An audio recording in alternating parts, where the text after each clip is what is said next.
Hi, my name is Vanessa Lombardo, and we're here today with my nieces and my daughter, and we're making one of my favorite Christmas desserts, Strufoli, which was handed down to me by my grandmother, Lena Vespoli. Memories of making Strufoli, all of my cousins, my brothers, and I always remember at some point in time making Strufoli with Graham, and we just love it. I've kept up the tradition for over 30 years now, and it's just not Christmas until Strufoli is on the table. Some people call them honey balls, we call them Strufoli, whatever.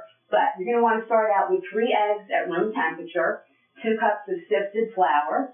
You'll want half a teaspoon of vanilla, half a teaspoon of baking powder, 1/4 teaspoon of salt. And something my grandmother didn't do, but it's something that I like to add to the recipe, is it's vanilla. I think it's called vanilla sugar. It doesn't alter the recipe, it just kind of enhances the flavor, and I think it's a nice addition. We've been doing it for a couple of years now, and it's really worked out well for us. So what you'll do is you're going to take, if I can find my scoop, we're going to take 3 cups of flour, actually 2 cups of flour, which I've already sifted, and you put it into a bowl. And I like to sift it, I just think it makes it a little lighter. And you kind of make a well with the flour, so just kind of put that in there. And then we're going to take, I have to look at my recipe because I only make this once a year and I don't remember, half a teaspoon of baking powder. So just put that in there. 1/4 teaspoon of salt, which I usually don't measure, but for today I'll measure it just to do things right. I want to teach the girls the right way. So we're going to add in 1/4 teaspoon of salt. Mix that up again with your hands. And then just reform the well. And then at this point, I think I would add the little vanilla mixer. It's really cool. It's imported from Italy, and I don't know if you can see it. It comes in a little wax paper packet, and it just really adds to the flavor. It's actually vanilla sugar, I think. So put that in there. The recipe itself doesn't call for sugar. So there we go with the well, and we're going to add 3 eggs at room temperature. I don't know why they have to be at room temperature. That's what I was told, so that's what I do. I follow the directions. And then we're going to do, what's the recipe called for? Half a teaspoon of vanilla. So let's get the vanilla in there. And I can hear my dog in the background. Okay, here we go. Okay, so now you just got to get in there and get the hands dirty, because that's the best way to mix it. And just kind of mix it together with your hands. Don't be afraid to get in there. It is a little tedious. Once you mix this, it has to be kneaded for 10 minutes by hand, so it is a little labor intensive, but definitely worth the effort. And here we go. I'm going to roll this together. Jessica, can you roll up my sleeve for me, please? Thanks.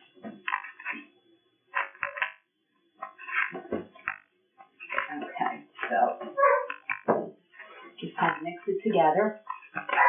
And we're going to get this together, and then we're going to get it on a board, and we'll be ready to eat it. So it'll just take a few minutes to mix it together, and then we'll be ready to go. Okay, we have the dough pretty well incorporated, as you can see. And we're going to put it down on a flour surface, and I stand corrected. It has to be kneaded for 15 minutes, and then it has to sit for 10 minutes. So this is the way we knead it, the way Graham put. We just kind of move it around.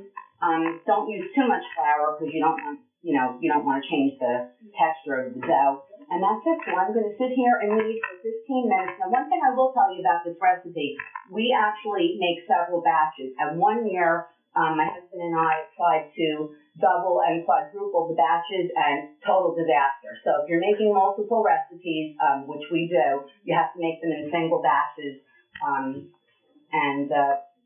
then just we'll get to the part where you roll them and cut them and fry them later. But right now I'm going to take the 15 minutes and knead this, and I'm going to get the girls ready, starting their own batches, and we'll be back in a couple of minutes. Okay, so we finished kneading the dough. It's been 15 minutes, and we're just going to put it here on a bowl, cover it, and just let it sit for 10 minutes. So that's the next step, and then once we sit for 10 minutes, then we'll be ready to roll and cut. Okay, so we'll be back. Okay, we've allowed the dough to sit for 10 minutes, and now it's time to pinch a little bit apart, and we're going to roll it into pencil-thin strips, and each strip has to dry before we cut it. So right now I'm going to get together with my girls and start rolling the dough, and we'll meet you back here when it's dried. Okay, so we've rolled our dough into pencils and strips. We've allowed them to dry. It's probably taken like an hour or an hour and a half for each of them to dry. And now we're going to cut each strip into little bitty pieces, a little bit smaller than your pinky nail. I would say like half the size. And we're just going to cut all these until we're done. And we're going to allow these to dry again, and then we'll be ready to fry in the oil. So we'll get started cutting, and then we'll be ready to fry. Okay, we're now ready to fry the strufoli. We cut them from the strips into little bits and pieces. We have the oil at about, what did you say, Tony? About 340. About 340. And I now have my husband Tony here because I am afraid of oil, so he's going to do the frying. What you want to do is have the oil at that temperature because you're going to put them in. They're going to come right to the top. It's going to foam up, and they brown quickly, and you're going to take them out. So, ready, babe? Okay. Here we go. And then I also take brown paper bags to drain them. So there we go. They're going in, and you can see they go right down. And see, they're starting to come up to the top. So they're looking good. Perfect. They are perfect, and it just takes a minute at most, maybe 90 seconds for them to get the right color, and then they're done. You don't want to overcook them, and you want to get them out. And I suggest paper bags to drain them, because you want to drain them real good. You don't want them to be greasy, and you can see Tony's going to get it ready to turn them in another couple of minutes. Seconds, rather, not minutes. Just keep turning them. Keep them going. You just want them to brown up, but you don't want them to burn.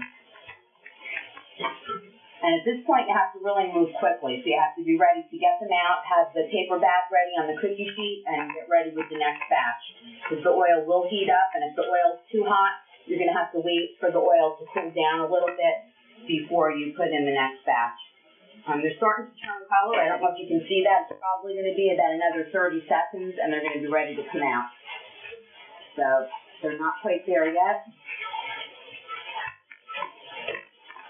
Not quite yet. You can see they're just starting to turn. There's still a little bit of white, so another few seconds and we should be ready to go. They still look a little white. What do you think? A little white yet? Okay, I would say. You don't want them overcooked either. Yeah. I think maybe turn them once more and give them maybe another 10 seconds and we should be good to go. Obviously, the more people you have helping with this, the better. So this is a partnership. Okay, so they're ready to come out. Golden brown. And they're going to go on the paper to drain.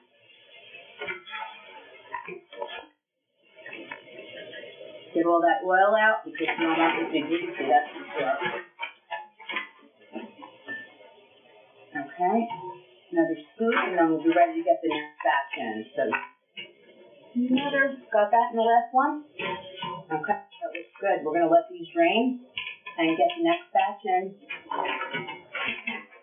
All right, oil looks good. It's still at a good temperature. We got one stray in there. Let me see if I can get that puppy out of there. There he goes. Okay, next batch in, and watch. These are going to go down and come up really fast because the oil is pretty hot now. You see. Be careful. Watch the temperature. If you need to lower the oil, just be careful. You don't have the oil too high in the pot because you don't want it to go over and cause the fire. That's why I'm married to a fireman, but not everybody is. But yeah, definitely you don't want it to go over. You just want it to come up high enough. And another couple of seconds, and we're going to be ready to turn them again.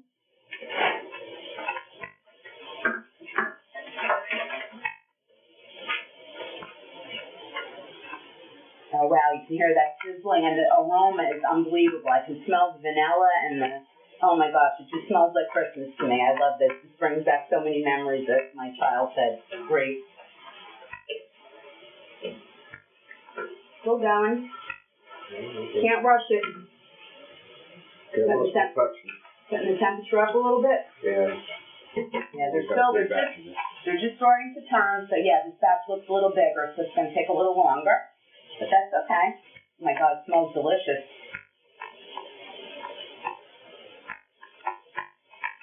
Now, once they're done, we want them to drain on the bags until they're cool. Normally, what I do is put them in Ziploc bags and freeze them.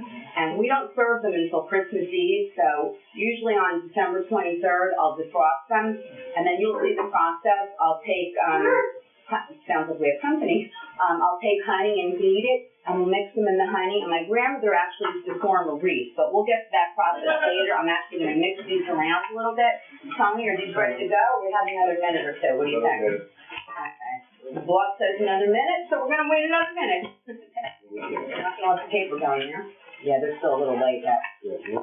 What happens is when you put anything into the oil, of course, it brings the temperature down, so it's going to, maybe we'll wait a minute or so for the oil to come back up.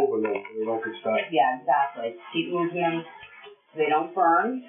Yeah, they're not quite the color yet. We're getting there.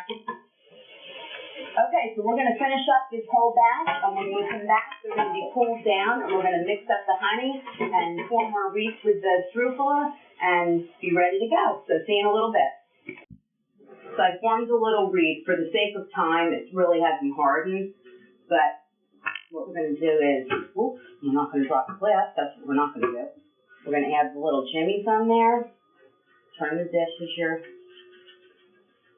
there we go. Just for a little color and it's really festive. And just remember, this has to sit overnight, so we're just showing you for the sake of the demonstration. Now, what I would normally do is leave the glass in there overnight, so this will all form into a nice wreath and the honey will dry up.